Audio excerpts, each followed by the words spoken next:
Olá pessoal, tudo bem? Meu nome é Fernando Mello, gravo esse vídeo motivado por mais uma das centenas de declarações absurdas que tenho visto na imprensa falando sobre conservadorismo. Eu vou me esforçar para ser o mais conciso possível, mas eu quero falar para vocês o que um pouco do que é o conservadorismo. Uma coisa que você já pode adotar na tua vida é o seguinte: sempre que você vê alguém tentando definir o conservadorismo, fuja. Não veja o vídeo, não ouça o áudio, não perca o seu tempo. Por quê? Porque nós já tivemos, ao longo dos séculos de história, homens que nós hoje não temos sequer mais um imaginário que possibilite o nascimento de uma mente igual. Nós tivemos homens de todos os pensamentos possíveis, conservadores ou não, liberais ou não, cristãos ou não. Nós tivemos homens como Hegel, como Hayek, homens como Mises, como Adam Smith, como Chesterton, enfim. Nós tivemos grandes homens que já teorizaram tudo sobre o pensamento e a disposição conservadora. O que nós temos que fazer hoje não é definir o conservadorismo, mas sim calar a boquinha e usar os dois ouvidos e os dois olhos para ler e ouvir o que esses grandes homens já fizeram. Fuja de alguém no século XXI querendo te dizer o que é o conservadorismo segundo ele, tá bom? Vamos olhar para trás. Eu quero mostrar para vocês, primeiro de tudo, isso daqui, ó. Isso daqui é um livrinho do Adam Smith, chamado A Teoria dos Sentimentos Morais. A Teoria dos Sentimentos Morais é um livro escrito em 1760, por aí. Com esse livro aqui, Adam Smith, que é considerado o pai do pensamento liberal, ele que, quando você olha o perfil dele, a personalidade, a biografia dele, você vê o que é um conservador. Adam Smith, ele começa a teorizar sobre as relações interpessoais. E o ponto em que o autor chega é que ele começa a analisar como as pessoas fazem julgamentos e análises dos outros, do outro. E ele chega num pensamento que é simples, sintetizando, é o seguinte: todas as faculdades de um homem são medidas pela forma com que ele julga as mesmas faculdades em outro homem.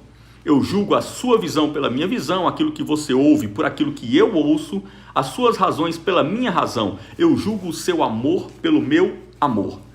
Isso aqui é algo escrito em 1760 e que deu nascimento a uma forma de ver a sociedade em que nós precisamos sempre dedicar tempo e atenção ao sentimento das pessoas.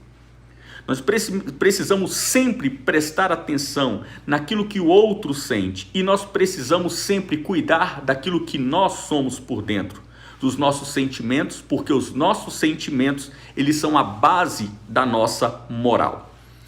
Esse pensamento, muito fácil de sintetizar, ele revoluciona todo o iluminismo, todo o pensamento de desenvolvimento da sociedade em sua época, que estava caminhando para um modo que mais na frente você vai chegar num autor chamado Hayek, que também é um outro pai do liberalismo. Hayek, ele vai entender o seguinte: nós precisamos combater sempre essa pregação de que a liberdade, ela precisa ser sempre caracterizada no aspecto coletivo.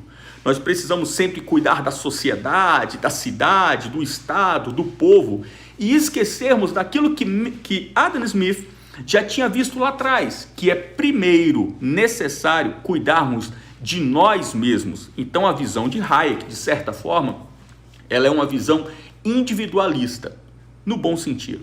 Porque Hayek entendeu com esse livro aqui, deixa eu mostrar mais uma vez, eu mostrei muito rápido.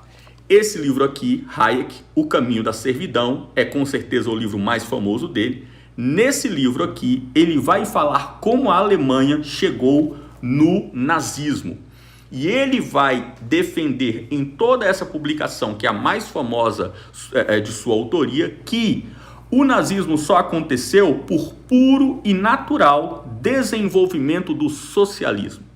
E que o socialismo acontece pura e naturalmente pelo desenvolvimento dessa ideia de liberdade coletiva.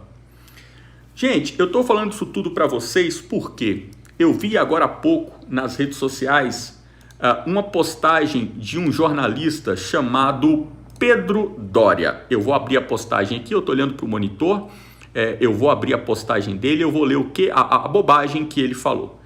Enquanto descemos 2 ou 3 degraus mais na escala da dignidade, não custa perguntar: o que foi feito daquele conservadorismo antigo, assim, conservador? Aquele que prezava, inclusive, a formalidade no trato. Essa galera não tem noção do que é o conservadorismo. E um dos maiores, aí eu até entendo o analfabetismo dessa galera, um dos maiores problemas que a gente tem para falar sobre conservadorismo no Brasil é que a palavra conservadorismo, ela tem um significado natural para nós, que é a ideia de conservar. Então, por esse problema da língua portuguesa que nós temos, o conservadorismo, ele é um dos vocábulos mais mal compreendidos que eu tenho visto nos últimos anos. Porque as pessoas, por terem no seu imaginário a capacidade de fazer uma correlação entre o termo conservadorismo e o verbo conservar, eles acham que conservadorismo é o ato de conservar coisas, sabe? Tipo uma geladeira, um freezer. Então conservar na sociedade deve ser, sei lá, tipo preservar as coisas, não deixar as coisas acabar, deve ser isso. E como o brasileiro, ele detesta imersão, ele detesta especialização, ele detesta se dedicar e se profissionalizar, ir a fundo em algo, o brasileiro, assim que ele encontra algo em que ele pode se escorar, ele já para por ali e vai para a próxima pauta.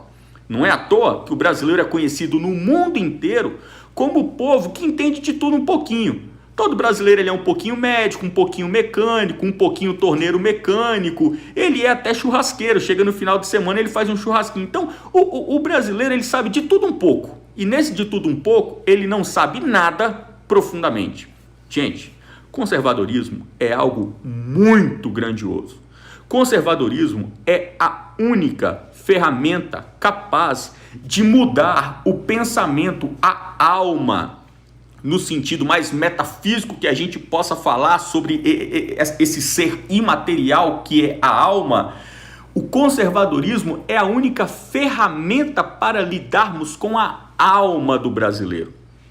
A única forma de nós tratarmos esse povo com relação àquilo que ele é, não aquilo que ele tem, não aquilo que ele pode ser, não aquilo que ele constrói, mas aquilo que ele é, a única ferramenta é o conservadorismo. É por isso que eu tenho defendido o tempo todo que nós não podemos ver coisas maravilhosas, que elas são maravilhosas, nós não podemos ver as coisas maravilhosas que estão sendo feitas neste projeto atual, no âmbito do pragmático, do concreto, daquilo que está patente diante dos nossos olhos, como, por exemplo, toda a obra do Tarcísio, toda a obra do Paulo Guedes. Nós não podemos ver toda esta grandiosidade, reafirmo, é grandioso, é maravilhoso, mas nós não podemos ver isso como a única coisa que nós temos a conquistar hoje. Nós estamos com uma janela de oportunidade para mudar a vida, para mudar a alma, para mudar o que significa ser brasileiro. Nós estamos hoje, em 2020, com uma janela de oportunidade para fazer algo que no Brasil querem fazer desde a coroa portuguesa, que é fundar verdadeiramente o espírito brasileiro. Até hoje, nós temos sido um arremedo de diversos comportamentos de diversos povos, e muitos deles os piores comportamentos possíveis. Nós temos autores que se dedicaram a falar sobre isso. Nós temos, por exemplo, toda a vastidão da obra do João Camilo de Oliveira Torres. Ele fala sobre isso ao longo de todas as suas obras. Eu tenho aqui, eu lancei o curso Escola de Conservadorismo. Eu vou deixar o link aqui embaixo desse vídeo.